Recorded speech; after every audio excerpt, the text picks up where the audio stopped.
Tony, the Gophers football season opener just a little bit over a week and a half away now at Huntington Bank Stadium. Gophers hosting Buffalo in that one, the annual Thursday night opener for the Gophers. I know highly anticipated, highly look forward to the gold out, if you will, or gold rush or whatever the heck we're calling it at this point. But looking forward to the Gophers back in action. Plenty to discuss this season going into it. A lot of hope, a lot of optimism around the program with some young prospects that look like they could have big impacts. So let's jump right into it.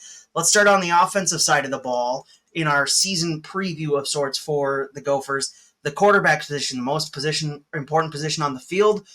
Gophers switching up. Max Brosmer off to the NFL, looking like he may or may not make that Vikings roster out of training camp, so good for him. But now the Gophers move on to Drake Lindsey. And what can you tell us about him? I know you and I have talked behind the scenes. I've talked to some other people reporting on the team behind the scenes, and it seems like there's some optimism that he could be better than maybe expected. Yeah, I mean now after there was a little stability with Tanner Morgan, now this is the third straight year with a different quarterback. The Ethan Kaliak-Manis experiment didn't work, and then it was Brosmer last year, and now it's a new era with Lindsey, who's a redshirt freshman, and I mean I think at this point of the process, now 10 days away from the season opener, he's done everything that the Gophers have needed/wanted him to do up to this point. In the spring, he really won the starting job, which is impressive for a redshirt freshman to do. Roughly 12 months since he got on campus, and then in the summer now he's really taken the reins and look like a team starting quarterback as a teenager, which in this new era of college sports is very impressive to do when there's so many guys who are Brosmer's age from last year in that 22 to 23 range. Um, and it really just comes down to now that he has to produce, and the Gophers' schedule, I think, will help him ease into things against a Buffalo team in week one. That certainly could be frisky and present a couple challenges, but it's not like they're hopping into a true road game, or even last year, a game against North Carolina at home. It's a game that they'll be favorites over 2 touchdowns. And then that Northwestern State game, Northwestern State's essentially a D3 team. That's going to be the worst team they play by a wide margin. So maybe he can get some confidence there. And then he's going to have 2 tests at Cal and then a bye week. And then he'll duel against Ethan Kaliak-Manis at home. And I think by the time Rutgers comes to town, I think we're going to learn a lot about Lindsey and who he is and kind of where he fits into this offense. So let's talk about this offense with Drake Lindsey at the helm. And I want to get kind of back to his prospects in a little bit. But what does this offense look like with Lindsey as the quarterback? We saw last year with Brosmer, the Gophers averaged over 200 yards passing per game for the first time since 2019. So obviously a noticeable uptick in passing last year with Brosmer. Do we expect something similar, or is PJ going to kind of pull back the reins with the redshirt freshman at the quarterback position this year? Yeah, I mean, it's really fascinating because last year they definitely started passing the ball more with Brosmer because that's what their, personnel kind of presented them to do. And I mean, their personnel this year would make you think um, almost like a mixture of the two because their running back position is probably the best position they have on the team. Darius Taylor's a future NFL running back. Marshall transfer AJ Turner would be a starter on a lot of power conference programs. And Washington transfer Cam Davis is a solid RB3, so that room is loaded. But there's plenty of questions on the offensive line in terms of, having that dominant run blocking unit. So at the college level, I mean, you can kind of lean on running back to fix a lot of those issues on the offensive line, and they might have to do that this year because there's a lot of questions at wide receiver. They're really deep at that position with a lot of options, but they might not have the top end talent that they've had in recent years. So it's really interesting because last year they had a lot of intermediate routes, and Brosman really was not pushing the ball down the field that much, despite as much as they did pass the ball. but that's really not Lindsey's game. He can throw those intermediate routes, and he's a good processor. But Brosmer kind of leaned on his ability to read defenses and make quick decisions. And Lindsey's a more talented thrower where he kind of has that gunslinging mentality where he can push the ball down the field. I don't know if that's something that Gophers are going to want to do because they really have never done that under PJ Fleck. I mean, Tanner Morgan was an intermediate thrower. Ethan Kaliakmanis didn't really have the accuracy to do that. So maybe they land somewhere in between, and then later in Lindsey's career, they kind of open it up more. But uh, it's just there's so many different ways they could go. It's just with a young quarterback, I think the easiest way to start is leaning on that running game early in the season. But I think throughout the year, kind of like what we saw last year, that I think this offense could evolve into a lot of different variations depending on the opponent. Okay, so I'm going to take you back to May 6th over at Gophers on SI. You wrote, and you also did a video over on the YouTube channel. You can go back and find this as well. You did a quarterback tiers, a Big Ten quarterback tiers. At the time, you had Drake Lindsey as the 16th rated quarterback in the Big Ten. Has that changed for you after you've seen practice? And if so, what's the number now? And then after you answer that, where do you expect him to be at the end of the season in those rankings? Yeah, that is a great question. I mean, there's really nothing I've seen from practice that makes me concerned, so to speak, or like raises my eyebrows. But in the same vein, there's really nothing that makes me think he can, or I guess really deserves to be much higher because there is a point that I think you have to favor guys who have started at the college level. And he has 5 career passing attempts, and he hasn't started a game. So I'm really circling that Cal game. If he goes in there and throws 250 yards, couple touchdowns, then I think it's off to the races from there. And he can finish pretty high, I think, on that list by the end of the year because there's a lot of quarterbacks, I guess, for example, a guy like Kaliakmanis at Rutgers, who might not have as high of a ceiling this year, but I mean, he's proven that he can produce at the Big Ten level. He led Rutgers to a bowl game last year. He beat the Gophers. Um, but like Lindsey has a higher ceiling than him. He has a higher ceiling, in my opinion, than a guy like Billy Edwards Jr. at Wisconsin, Preston Stone at Northwestern. But then after that, you start getting into an interesting tier of guys like Aiden Childs at Michigan State, Mendoza at Indiana, Gronowski at Iowa, who are guys, I guess, that have really high potential. So I guess if I had him at 16 in May, uh, he could flirt, I think, around the top 10, but as talented as he is, he still is a redshirt freshman. And it's very rare that guys like that just jump in right away and dominate. Uh, I mean, even in the Big Ten, a guy like Drew Aller, like he had his growing pains to start his college career, and now he enters this year kind of as the guy in the Big Ten and maybe one of the guys in the country. And you see some of these great 5 star superstars like Trevor Lawrence and Andrew Luck jump in, and right away they're great. And it's naive to think Drake Lindsey is that, but he could be one of the most talented quarterbacks the Gophers have had under PJ Fleck. And I think the Gophers realized that. And I think they learned a lot from the Kaliakmanis situation in terms of developing their quarterback, putting weapons around him, and put him in a position to succeed. And I think there are going to be ups and downs this year. I would temper my expectations if I were a Gophers fan, and I wouldn't think that it's going to be all sunshine and rainbows. But I do think there are going to be moments where you're like, wow, this guy's really really good. But I think there are also going to be moments that you're like, this guy's a redshirt freshman. So it'll be interesting at the end of the year, I guess, where he ends up. But I think there's a lot of different ways this season could look. You mentioned a number of transfers already, and that seemed to be the theme of the offseason. I remember almost daily it felt like in December and January that you were writing a new transfer story about a new transfer into the to the team. So we'll ask you this on defense as well, but offense specifically for this go around, which transfer coming in this season is going to have the biggest impact on this Gophers offense this year? That's a great question. I guess off the bat, I think the easy answer would be Javon Tracy, who comes from Miami of Ohio. And if I had to handicap it, probably the favorite to lead this team in receiving yards and catches.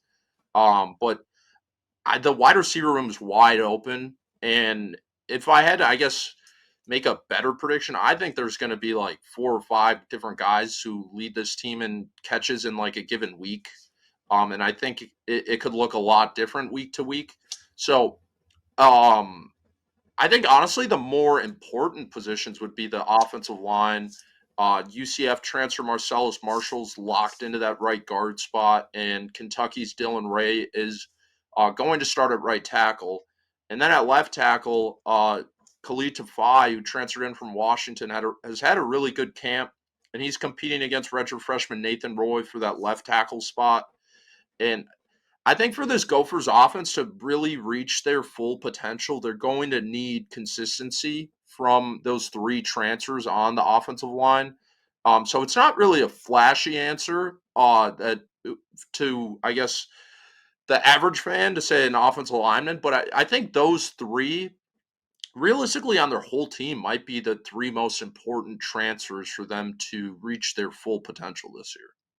For sure. You mentioned back to the receiver room. Kind of want to use this as a way to eventually transition to defense. One of the big talking points outside of Drake Lindsey is Koi Perich, the sophomore from ESCO who kind of lit the world on fire last season in his freshman year with the Gophers at that safety position. But now he's practiced quite a bit this offseason on the offensive side of the ball as well. Kind of looking at maybe not to the same level, but looking at the Travis Hunter role where he plays offense and defense. How much do we actually expect to see him pop up on the offensive side of the ball this year, and what kind of an impact do we expect from him when he is playing wide receiver?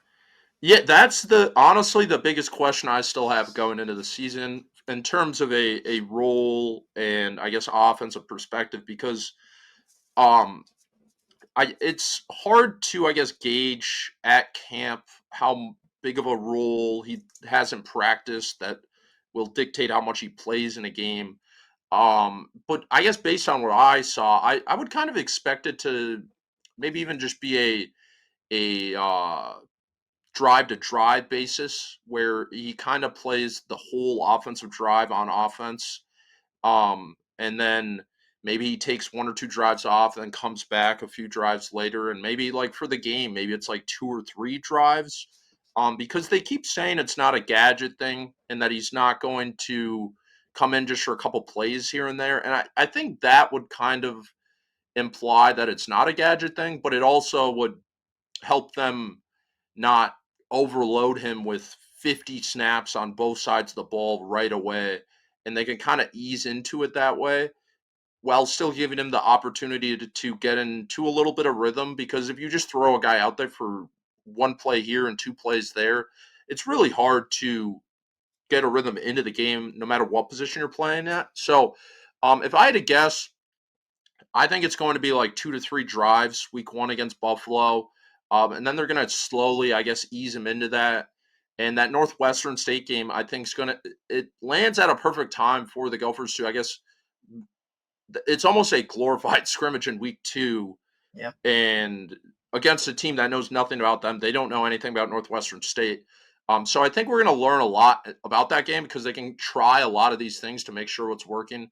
That we'll talk about it more next week, but that Buffalo game could end up being a little frisky. But in terms of Perich, I think he'll play a couple drives, and I think the role's fluid to change throughout the year. And kind of like what I mentioned, it wouldn't shock me if he led the team in catches 1 game, and then the next week it's Javon Tracy, and then the next week it's Logan Loya, and then it's Jalen Smith, and then it's maybe even Jamison Gears at tight end. I think they have a lot of guys who will play a role at wide receiver, and Perich will be in the mix.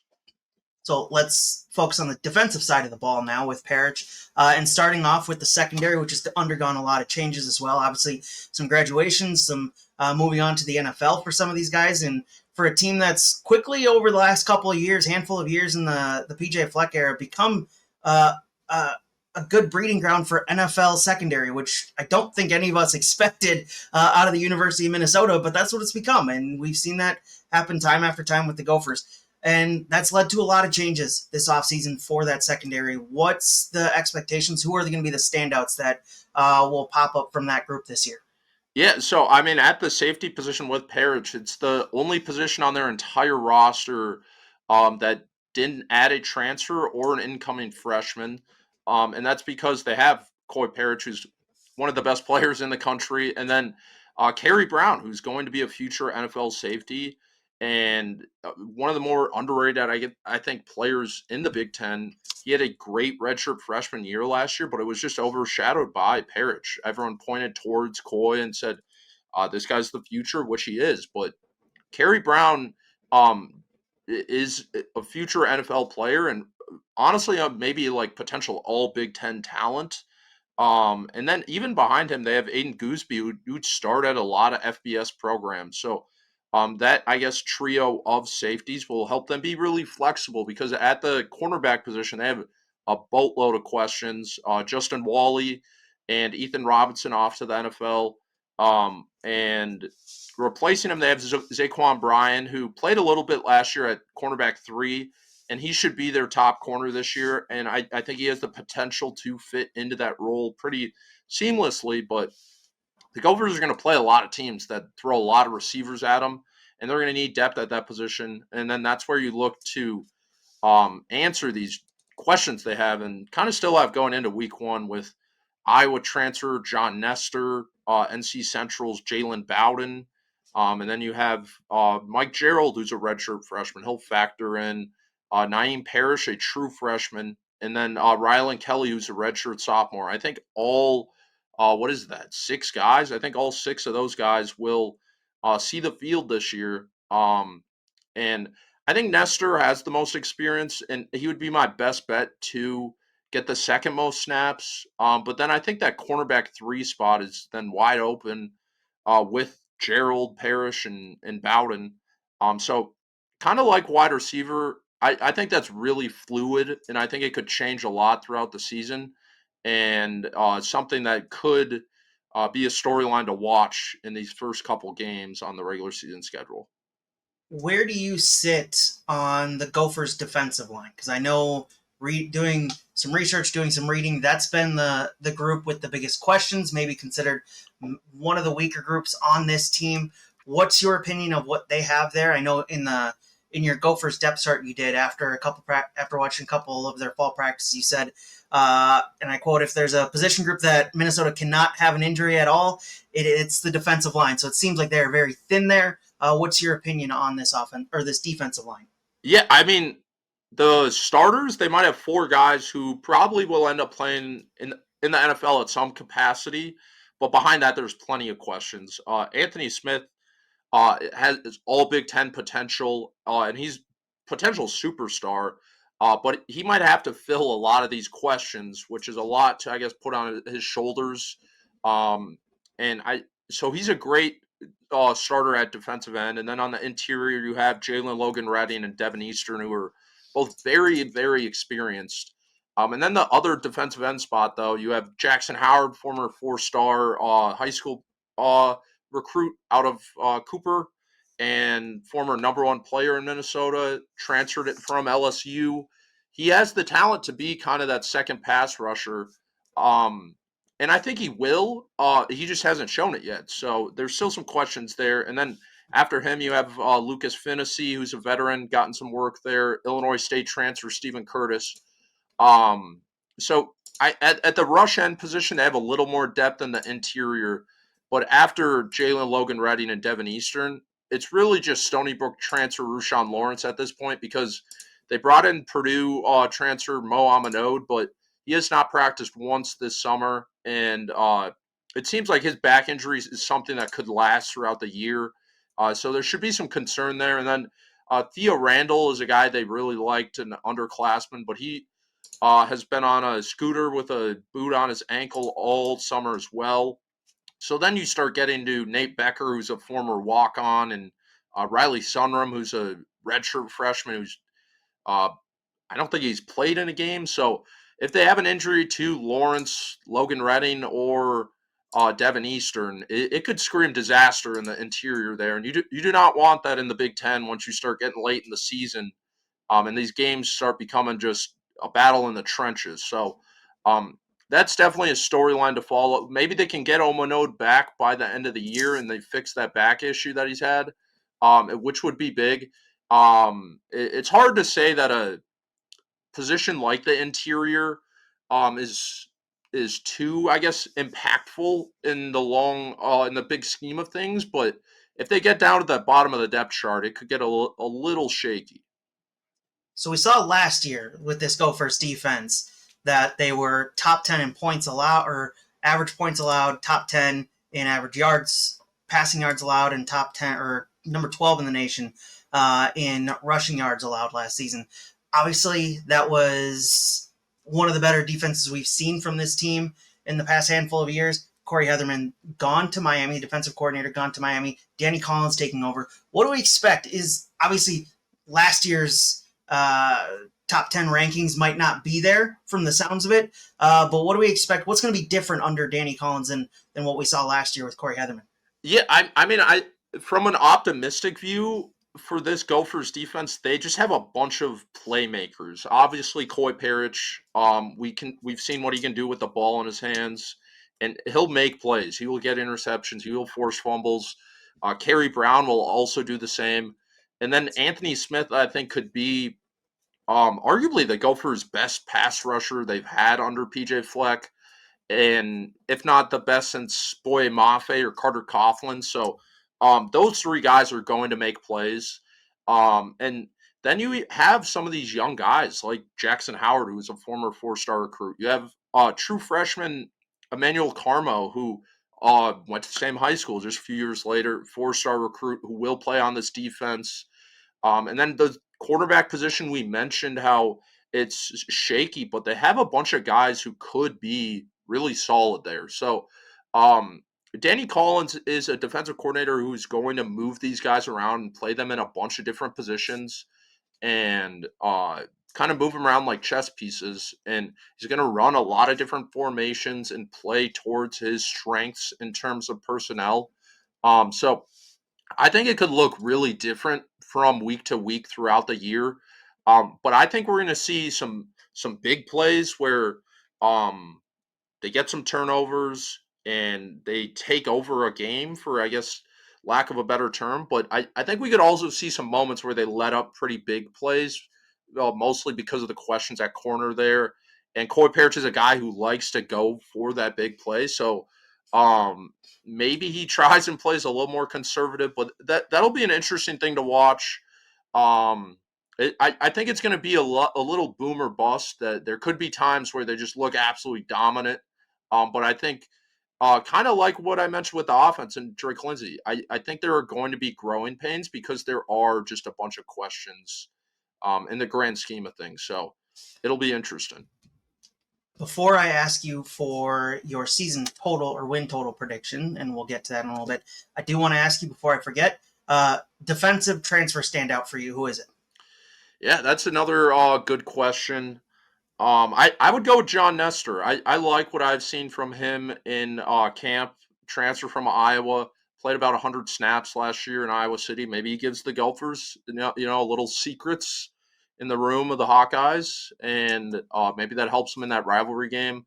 But if I had to guess, I bet he's the player that will probably play the most snaps and play the biggest role. I think he has 2 years of eligibility left. The Gophers have had some success with corner transfers, but I'll definitely have my eye on him to see how he plays. So then, last question for you. Earlier this spring, or earlier in the summer, you did a picking the schedule. You picked the Gopher schedule. You had 8-4 at the time. Does that change for you, or is that right about where you think this Gophers team can be? Yeah, I think I'm sticking with that.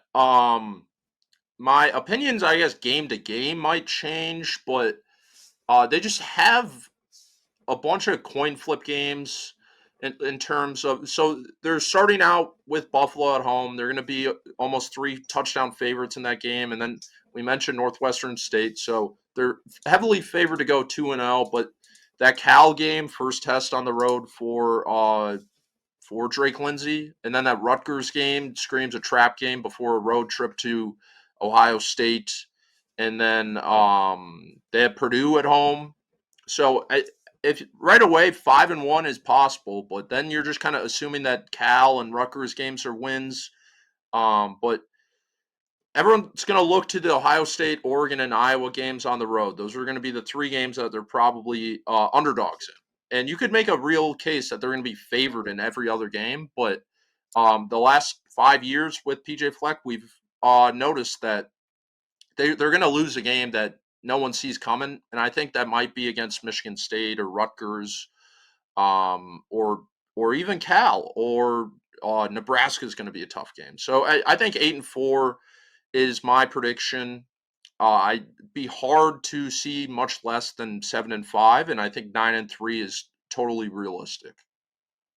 Good stuff from you today, Tony. Appreciate it. Looking forward to this Gophers season. Should be certainly a fun one. Go read all of Tony's work covering everything Gophers over at Gophers on SI. Go read the rest of our work as well over on Vikings, Timberwolves, and Twins on SI. Hit subscribe to the channel. It does help us get found. Also notifies you every time we post a new video here on the channel. We'll talk to you tomorrow with another topic across Minnesota sports. Talk to you then.